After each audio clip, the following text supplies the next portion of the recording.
চট্টগ্রাম নগরীর হালিশহর ২৬ নং word godown সংলগ্নে শত শত মানুষের চলাফেরার রাস্তা অবরুদ্ধ করে দোকান বাণিজ্যের অভিযোগ উঠেছে সোহেল নামের এক ব্যক্তির বিরুদ্ধে। সরেজমিনে গিয়ে দেখা যায় নগরীর উত্তর হালিশহর ২৬ নং ওয়ার্ডের গোডাউন বাজার নামক স্থানের উত্তর গেট সংলগ্ন যে রাস্তাটুকু দিয়ে প্রতিনিয়ত শত শত এলাকাবাসীর চলাফেরা, ওই রাস্তার ফুটপাত দখল করে সোহেল নামের এক ব্যক্তি জোর জবরদস্তি করে দোকান বসিয়ে আরাম আয়েশে ব্যবসা করে যাচ্ছেন। এতেই শুরু হচ্ছে প্রতিনিয়ত দুর্ঘটনা সহ জনসাধারণের ভোগান্তি। অত্র এলাকাবাসী বলছেন, আমরা প্রতিনিয়ত এই রাস্তাটুকু দিয়ে চাকরিতে ও নিজের ব্যবসা প্রতিষ্ঠানে যেতে হয়, প্রতিনিয়ত পড়তে হচ্ছে দুর্ঘটনা সহ ভোগান্তিতে। এই শহরে কি কেউ নেই আমাদের দুর্ভোগ দেখার জন্য? ফুটপাত দখলকৃত জায়গার পাশের স্থানীয় বাড়িওয়ালা নবাব আলী বলেন, আমি শত বাধা দিলেও তারা আমার কথা শোনে না। দোকানটা আজকে আপনি কতদিন হচ্ছে ভাই? এটা কত বছর আজকে জানি? এটা কত বছর? এটা তো এমনি মনে করেন ওটা স্ট্যান্ড দেখলে বলে ধরেন ২-৩ বছর হবে। ২-৩ বছর। ভাড়া কত করে পেতেন আপনি? ভাড়া মনে করেন আমি ১৫০০ টাকা ভাড়া ছিল, ১০০০ টাকা করে ১০০০ টাকা করে দিই অ্যাডভান্স থেকে হাঁটা দিচ্ছি। না সেটা না, মানে আপনাকে টোটাল কত দিয়ে হয়েছিল অ্যাডভান্স হিসেবে? কাজ থেকে এরা করে দিয়েছি। আচ্ছা, অ্যাডভান্স দিয়েছিল? অ্যাডভান্স দেয় না। তাহলে আপনাকে মাসে কত করে ভাড়া দেয়? ৫০০ টাকা। আর টাকাগুলো কোথায় দেয়? হ্যাঁ, আর টাকাগুলো কোথায় দেয়? ওই অ্যাডভান্স কাজের যে কাজ করে নিয়েছে ১০০০ টাকা, কাজ থেকে কাটিয়ে নিতে ৫০০ টাকা শুধু করে আপনাকে দেয়? দোকান ভাড়া কি শুধু ৫০০ টাকায়? আর বেশি দিত না? আচ্ছা, না এখানে তো অনেকজন অভিযোগ আছে, মানে সোহেলের নাকি আপনাকে ভাড়াটা কম দিচ্ছে, যেটা জেনেছি। না সোহেল খান আমাকে ভাড়া কম। তাহলে এটা আপনি বসেছেন নাকি? এটা আমি এটা তো গেছে এটা আর এখন কি বন্ধ থাকবে? এটা বন্ধ থাকবে, আর হবে না। এটা হবে না বলতে গেলে এখান থেকে হবে আর কি। আপনার এক্সপোর্ট থেকে হবে? হ্যাঁ, আমার এক্সপোর্ট থেকে হবে। ঠিক আছে, এখন সম্পূর্ণ বন্ধ। আপনি দেখছেন তো এভাবে কি দোকান চলে নাকি? আপনি দেখেন ভালো, এখানে কিছু নাই।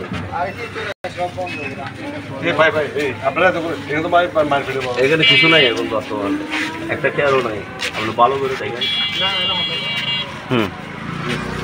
ঠিক আছে ভাইয়া। জন্য ড্রেনে যখন আপনার দোকানটা বসাচ্ছে, এই ড্রেনে যখন আগে মানুষ সেদিক দিয়ে হাঁটাচলা করতো, এখন এই মানুষগুলো মেন রোড দিয়ে হাঁটাচলা করতেছে। তো মেন রোড দিয়ে যখন হাঁটাচলা করতেছে, যে অটো রিক্সাগুলো যাচ্ছে, একটার পর একটা দুর্ঘটনা হয়ে যাচ্ছে। যেমন পরশুদিন আমার ছোট ভাগ্নি আমার বাসায় বেড়াইতে আসছে, ওইখান দিয়ে যাচ্ছে, অটো রিক্সা একটা মারি দিচ্ছে। তো যখন আপনার ড্রেনে যখন আপনার দোকানটা দিচ্ছে, দোকানটা যদি না থাকতো তাহলে তো এখান দিয়ে আমার ভাগ্নিটা এই রাস্তাতে হাঁটতে পারতো। এখন রাস্তাতে যখন দোকানটা দিয়ে দিচ্ছে ড্রেনের উপরে, এখান দিয়ে মানুষ আর হাঁটা বাজার করতে পারতেছে না, মেন রোড দিয়ে করতেছে। তো করার কারণে একটার পর একটা দুর্ঘটনা লাগিয়ে আছে। যেমন বর্ষাকালে এখানে ড্রেনের উপরে যে দোকানটা দিচ্ছে, তার জন্য বর্ষাকালে ভালো করে পানি যাইতে পারতেছে না, কারণ দোকানটা দিচ্ছে এখানে পরিষ্কার পরিচ্ছন্ন হচ্ছে না। এখন মারামারি কারা করছে তো ঠিক আমি জানি না, কিন্তু যতদূর জানি এই দোকান নিয়ে মারামারি এক পক্ষ ছিল দোকানটা সরিয়ে দেওয়ার জন্য, যেটা তো জানি না কারা কারা, তো সরিয়ে দেওয়ার জন্য বলছে, নিয়ে অনেক মারামারি হয়েছে, কিন্তু কারা কারা এগুলো জানি না। কিন্তু একটা নাম শুনি, কারণ এই দোকানটা তো দেওয়া হয়েছে মানে আলী আকবর সোহেল ভাইয়ের, ওনার মামা বাইকনা মিলে ওনারা ওই আবার গোডাউনের সেক্রেটারি না কি হয়, ঠিক আমরা তো এত জানি না। আমরা একজন সাধারণ নাগরিক এখানে থাকি। সিটি কর্পোরেশনের মেয়র আমাদের রেজাউল করিম সাহেব, উনি নিজে বলছে ফুটপাত দখল করে আর আপনার ড্রেন দখল করে কোনো দোকান থাকবে না। এটা আমাদের মেয়র সাহেবের নিজে বলা। মেয়র সাহেব দেখছি অনেক জায়গায় অভিযান করছে। আমি নিজের একজন নাগরিক হিসাবে আমার যদ্দূর মানে আমার বলার, আমি এটা আপনার মেয়র সাহেবের দ্বারা আবেদন, মেয়র সাহেব এটা নিজে আসে দেখুক, দেখিয়ে যে জলাবদ্ধতা হচ্ছে, রাস্তায় দুর্ঘটনা হচ্ছে, উনি এটা ব্যবস্থা নেক। অবশ্যই ক্ষমতার জোরে, না হলে তো ড্রেনের উপরে একজন চাইলে এভাবে একটা দোকান দিতে পারে না। অবশ্যই ওনার ক্ষমতা আছে, ক্ষমতা না থাকলে তো দিতে পারে না। আর এই গোডাউনে ওনারা যে ব্যবসা, এই যেমন গার্মেন্টস পাশে দেখেন, গার্মেন্টস, এই গার্মেন্টসে যে একটা গার্মেন্টসে জানেন কত শত শত কর্মী থাকে, এই যারা আপনার কর্মচারীরা আসতেছে যাচ্ছে, এ পাশে দিয়ে আসা যাওয়া করতে, কিন্তু এই দোকানটার জন্য দোকানে অল টাইম বকাটে ছেলেরা বসে থাকে। এখানে সিগারেট বিড়ি, আমার ছোটো বোন এদিক দিয়ে যাইতে পারতেছে না দোকানের জন্য, সেদিনও আসে দুজনকে এখান থেকে আসে। আমি ভাই একজন নাগরিক হিসাবে তো আমি আর কিছু করতে পারি না। ইফটিজিং করতেছে এই দোকানটায় বসে আড্ডা মারার নামে, ইফটিজিংয়ের মূল দোকান এলো এটা। এখানে অল টাইম বসে বিড়ি সিগারেট, মুরব্বি দেখে না, মা বোন দেখে না, অল টাইম মানে ইপটিজিং করতেই আছে। এখন একজন নাগরিক হিসাবে প্রশাসনের দৃশ্যে এখন মানে যদ্দূর পারি আমি বলতেছি, এটা আপনার মানে আমাদের মেয়র সাহেব আছে, আমাদের এমপি সাহেব আছে, ওনারা এটা দেখলে খুবই ভালো হয় দোকান।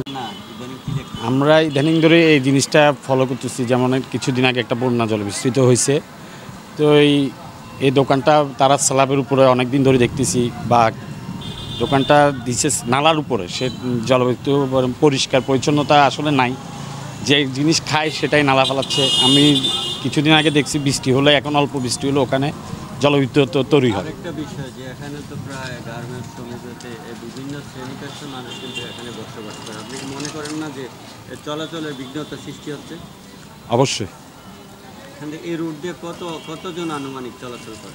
এই লোকে আনুমানিক চলাচল আছে, নাই যে এমন কিছু না, প্রতিদিন 1000-2000 1000, 2000, 5000 আছে জলবায়ু। মানে এখানে গার্মেন্টস যেহেতু আছে, শ্রমিকেও অসুবিধা হচ্ছে না যে এটা না, পানি উঠে বৃষ্টি হলে মানে পরপরই হচ্ছে, কিন্তু হওয়ার পরও ওদের মানে যে জিনিসটা নিয়ে কিছু দিন আগে একটা জলবায়ু মারামারি সৃষ্টি হয়, কী নিয়ে হয় সেটা আমরা জানি না, আমরা দেখছি, আমরা জানি না মানে দোকানটা কার বা কার আন্ডারে চলতেছে, যেটুকু শুনছি।